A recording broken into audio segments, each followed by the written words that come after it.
Anakin Skywalker. The box. You opened it, and I have come.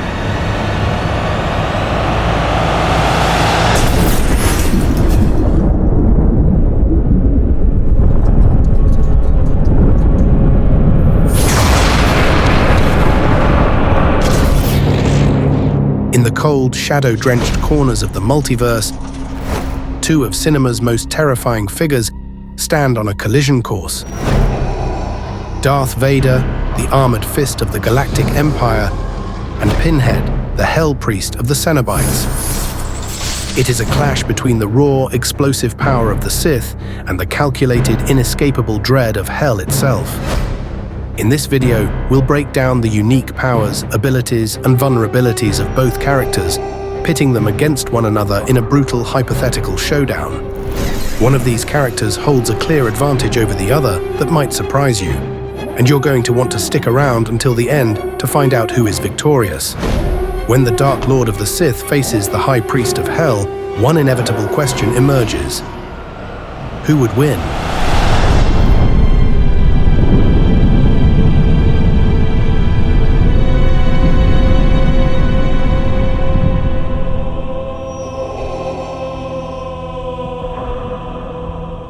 On one side is Darth Vader, once Anakin Skywalker, a Jedi Knight who fell to the dark side and was transformed into a living weapon of the Emperor. In his early 40s, during the height of the Empire, Vader stands 6'7" in his armored suit, weighing around 265 pounds, much of that mass coming from his cybernetic augmentation. After a lethal battle with his former master that left his body mutilated and burned, he was forced to live encased in an armored suit, his ruined limbs replaced with machinery, and his life sustained only by the life support system built into the armor. Darth Vader's primary powers and abilities include advanced telekinesis, lightsaber and combat mastery, precognition, force augmentation, which enhances his speed, strength, endurance, and reaction time beyond human limits, force grips and barriers, and dark side amplification, his rage, pain, and hatred increasing his power under pressure. Though his movements are imposing rather than quick and agile, his presence is overwhelming. Vader is the embodiment of Sith power, a figure of relentless strength, rage, and control.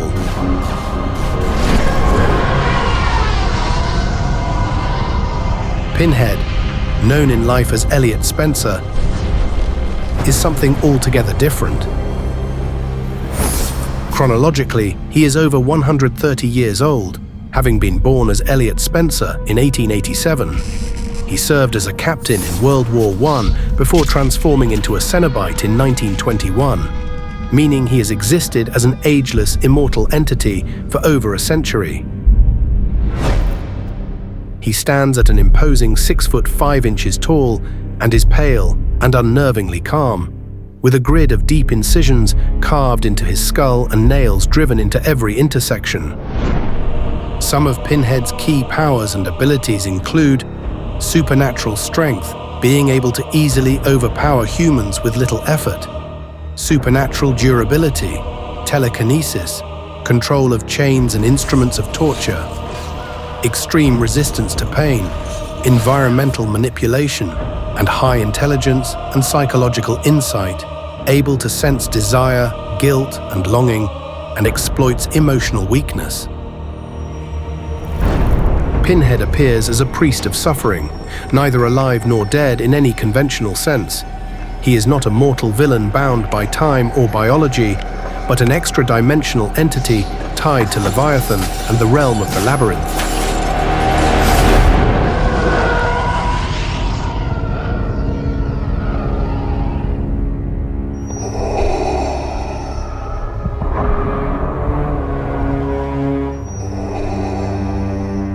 Lord Vader.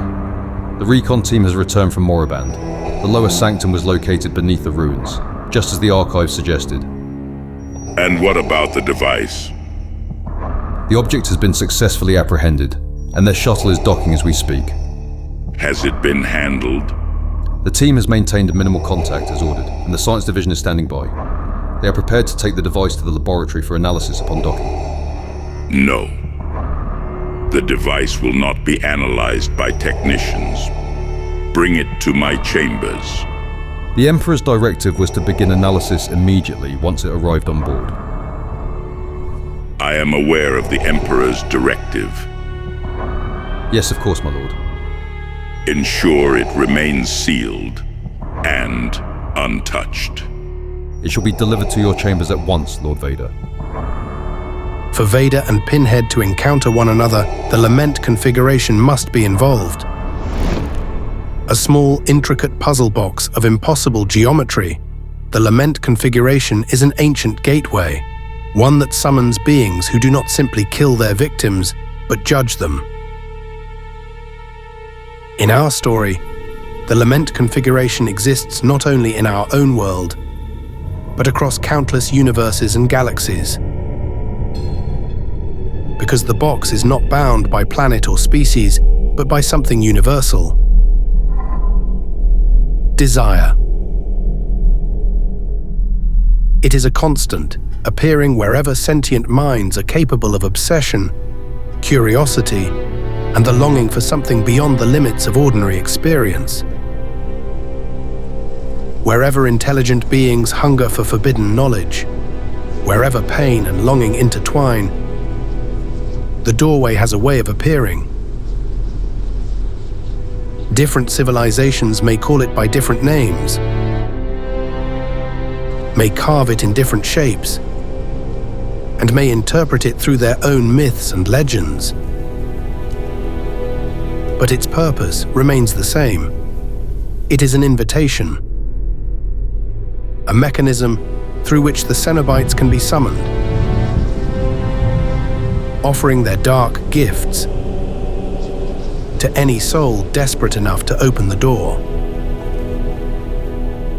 Palpatine and Vader eventually learned of whispers surrounding this mysterious device, an ancient configuration said to open doors not merely through space, but through the boundaries of existence itself.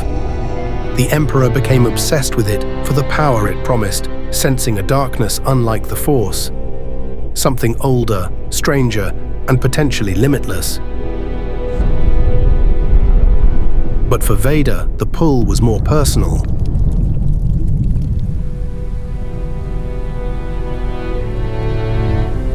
If the box truly offered passage beyond life and death, then perhaps it held what the dark side had always dangled before him. A path to regain that which he had lost. A chance, however impossible, to undo the one failure that still haunted him.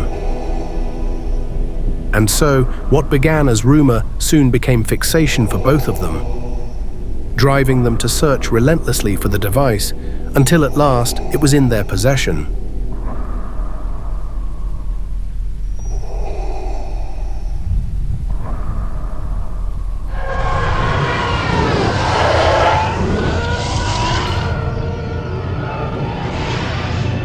Vader stood alone in his chamber, reaching out with the Force to unlock and understand the power of the box he had been so desperate to find. But when he touched it, it was not understanding that answered back. It was darkness.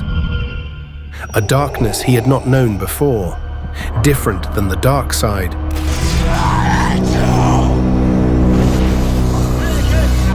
You were the chosen one! Visions flooded into his mind of his own guilt, failure, and loss.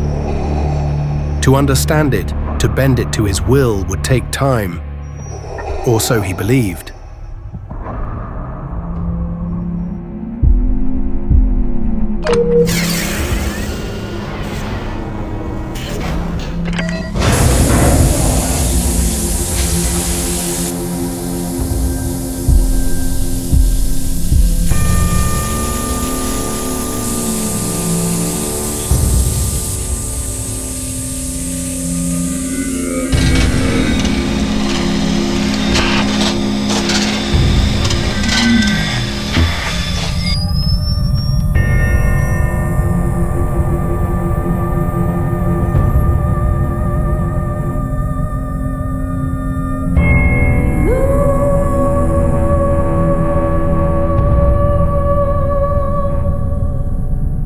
Anakin. You're breaking my heart. Your judgment has come.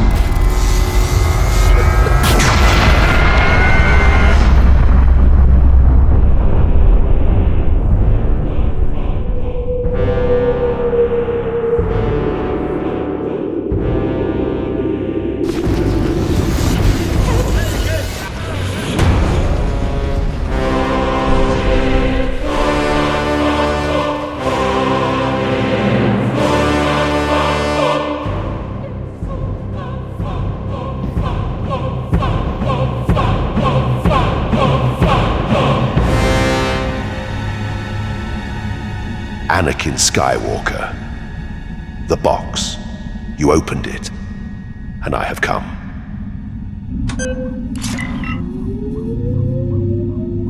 Who are you? An explorer in the further regions of experience. A demon to some, and an angel to others, and one whom you summoned through the box. You were not summoned here. The box is only the instrument. The true invocation was your longing. Your grief and obsession called louder than any voice ever could. If you have come to speak, then stop hiding in shadow. Show yourself.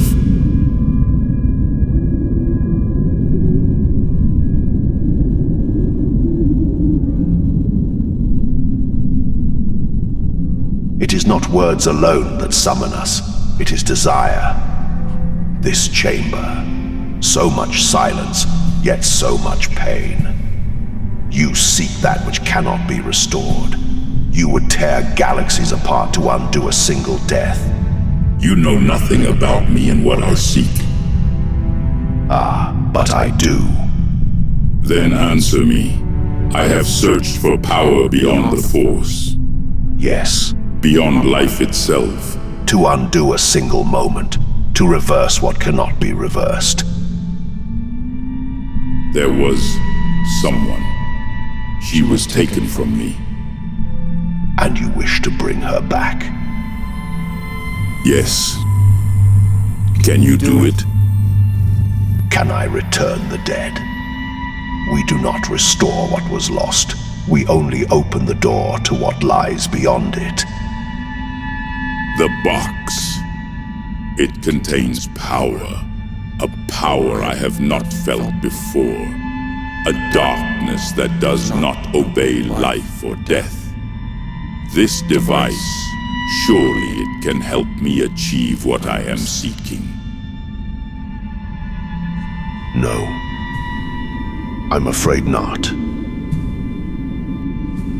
The box is not a vessel of miracles. It is not a machine that rewinds time. You felt power because you wanted to. The box reflects that which is inside of you. The dead are not returned, and you will never find what you are seeking. Then you are of no use to me, and are nothing more than an intruder in my chamber. It seems you have reached the end of your journey. The flames gave birth to you, and now you must return to them. You are no longer welcome here. Leave. And yet, you have welcomed me. You opened the door long ago, Anakin Skywalker.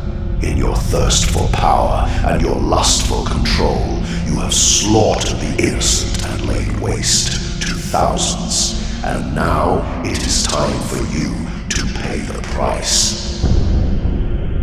Leave now, or you will be destroyed. Destroyed. You are always reaching for control, but control will not bring her back. I said, leave. You are acquainted with pain and suffering beyond most, but there are depths you have yet to witness. And oh, we have such sights to show you. I have seen enough. And you have received your last warning.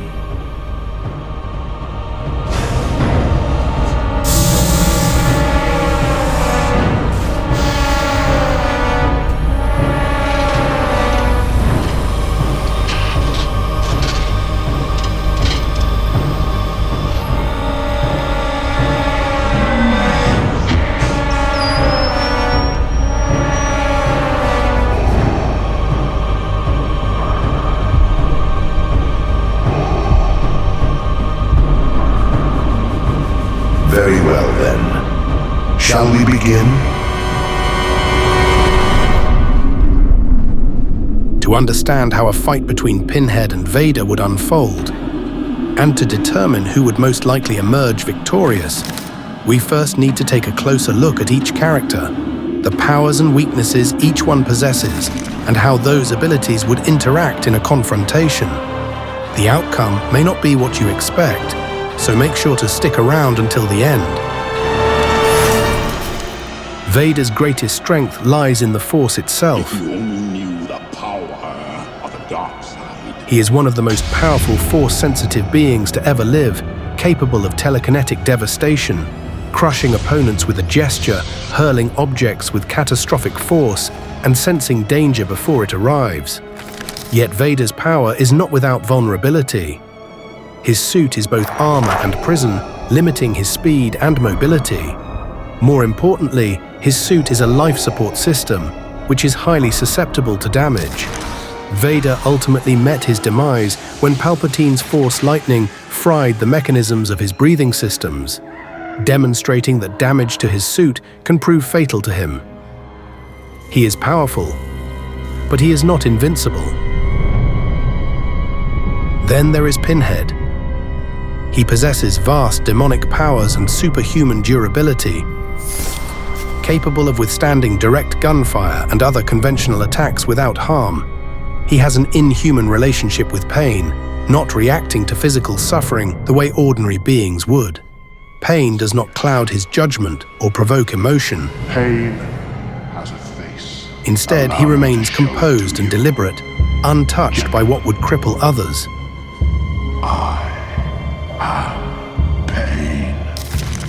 But his strength goes far beyond endurance.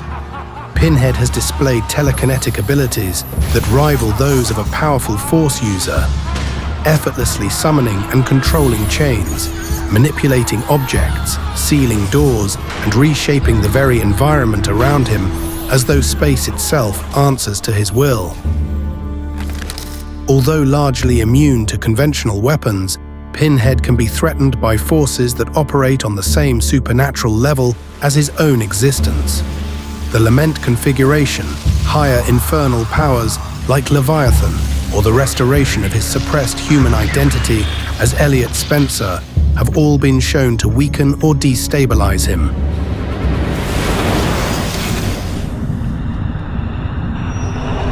Back in the chamber, the air was thick with tension. The room darkened. Shadows lengthened and folded inward as another dimension pressed over the physical world. Chains hung from nowhere, swaying slightly in the stillness.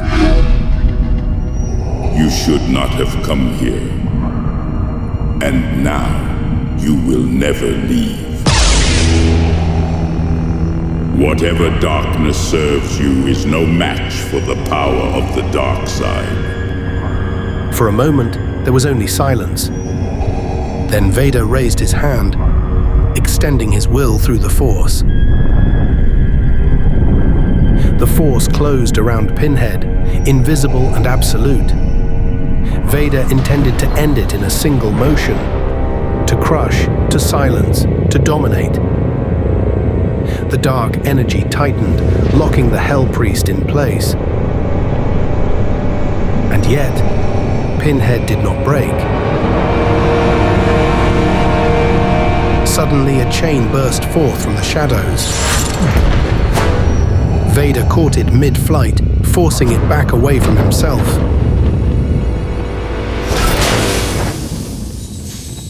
Such will, such defiance, how impressive. It makes the fall all the sweeter. More chains rushed from the shadows.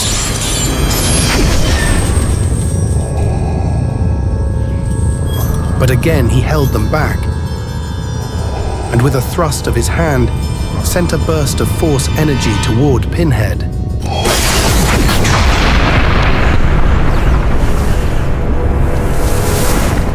Any ordinary being would have been shattered by such a blast. But Pinhead is no normal being. He is neither fully alive nor fully dead. Not bound to flesh and blood alone, but born of hell itself. And the Force did not affect him the way it would a mortal opponent.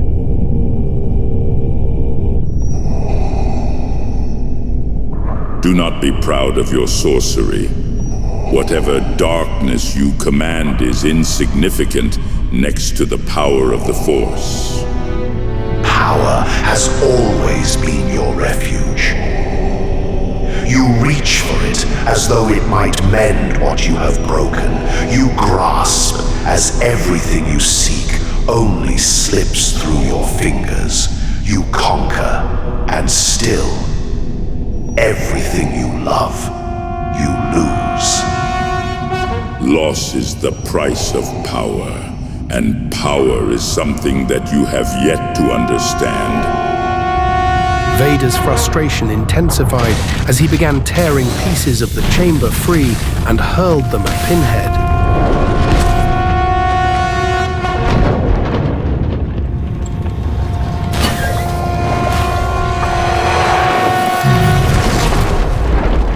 But Pinhead remained untouched, unbroken, and utterly unmoved. And what was becoming increasingly, disturbingly clear to Vader was that Pinhead had not yet truly begun to fight back. He stood there as if permitting the assault, allowing Vader to unleash everything in his arsenal, to expend his fury, to exhaust his strength, only to prove that when it was over, he did not have the power to save himself.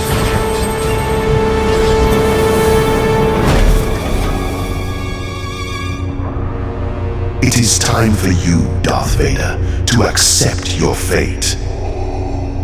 I will destroy you.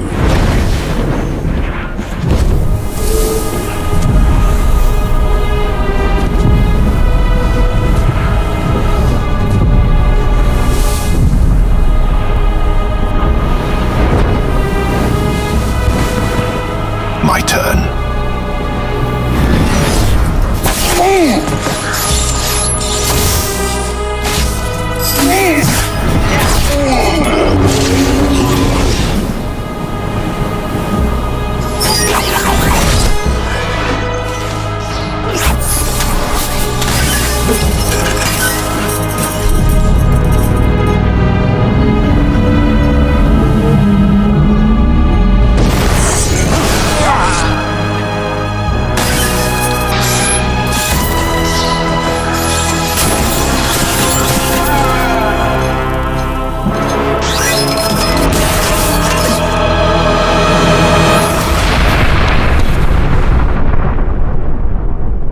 In the end, Vader's power, vast as it is, remains bound to the physical universe. As a Cenobite, Pinhead is governed by the rules of the labyrinth, not by the laws of physics. We have seen Pinhead endure direct gunfire, only to calmly spit the bullets back out moments later, completely unharmed.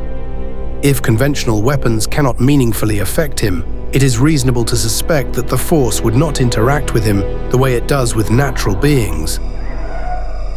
The longer the confrontation drags on, the more Vader would expend himself both physically and spiritually, while Pinhead remains methodical and composed. Vader's only real hope would require knowledge he simply would not have. He would need to understand how the lament configuration could be used to defeat Pinhead, how to awaken the buried humanity of Elliot Spencer, or somehow call upon a greater power within the labyrinth itself to challenge Pinhead on his own level. But all of those scenarios require giving Vader access to resources that would not naturally be available to him in this encounter. And so, Vader may command the dark side of the Force, but Pinhead is the priest of hell itself. And if the raw fury of the dark side is pitted against the eternal power of the labyrinth, then in the end it is hell that prevails. Every time.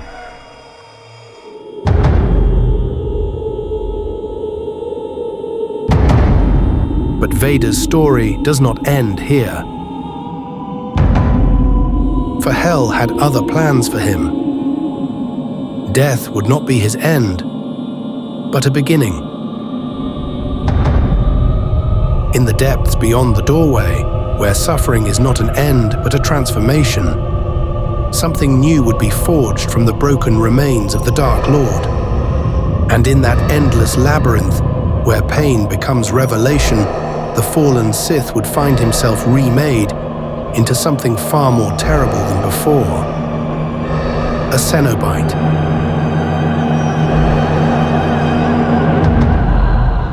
However, there is another path Anakin Skywalker's story could have taken. One that leads to a very different outcome, a fate that may not have been sealed in darkness. We explore that possibility in the next video. Make sure to subscribe to the channel so you can see what happens next. But for now, Vader's terrible fate has been sealed as a priest of hell, an agent of Leviathan,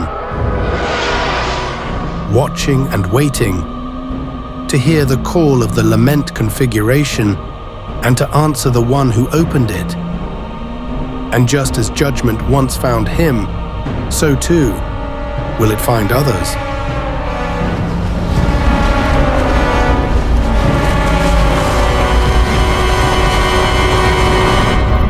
You can support the making of these videos by becoming a channel member. Members get their names in the credits, along with access to behind-the-scenes videos and other exclusive content. If you enjoyed this video, be sure to check out some of the other content on the channel. And of course, don't forget to subscribe